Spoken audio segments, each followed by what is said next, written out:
Everyone, ఇక్కడ ఇచ్చిన question చూడండి. What is the half of 2 power 100 అని చెప్పని ఇచ్చారు. మనం ఎగ్జామ్ టెన్షన్లో ఏం చేస్తామంటే 2 పవర్ 100 అనేసరికి ఆప్షన్ ఏ 2 పవర్ 50 అని చెప్పేసానని ఆన్సర్ అనేది పెట్టేస్తాం. బట్ ఎక్కడే మనం బ్లండర్ మిస్టేక్ అనేది చేస్తాం. ఇలాంటి క్వశ్చన్ ఎలా సాల్వ్ చేయాలంటే ఇక్కడ ఇచ్చిన దాన్ని సింప్లిఫై చేద్దాం. క్వశ్చన్ ఏమి ఇచ్చారు? What is the half of 2 power 100 అని ఇచ్చారు. హాఫ్ ఆఫ్ 2 పవర్ 100 అంటే దీన్ని ఎలా రాసుకుంటాము? సింప్లిఫై చేసుకుంటే ఈ విధంగా అనేది వస్తుంది. సో ఇది మనకి ఏ ఫామ్లో కనిపిస్తుంది? మనకు ఒక ఫార్ములా ఉంది కదా, a power m divided by a power n equal to a power m minus n.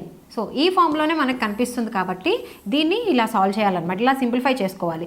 2 power 100 divided by 2 power 1 equal to 2 power 100 minus 1.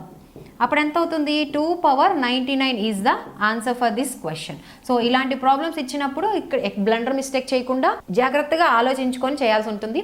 If you like this content, please follow our free job guide Telugu YouTube channel. Thank you.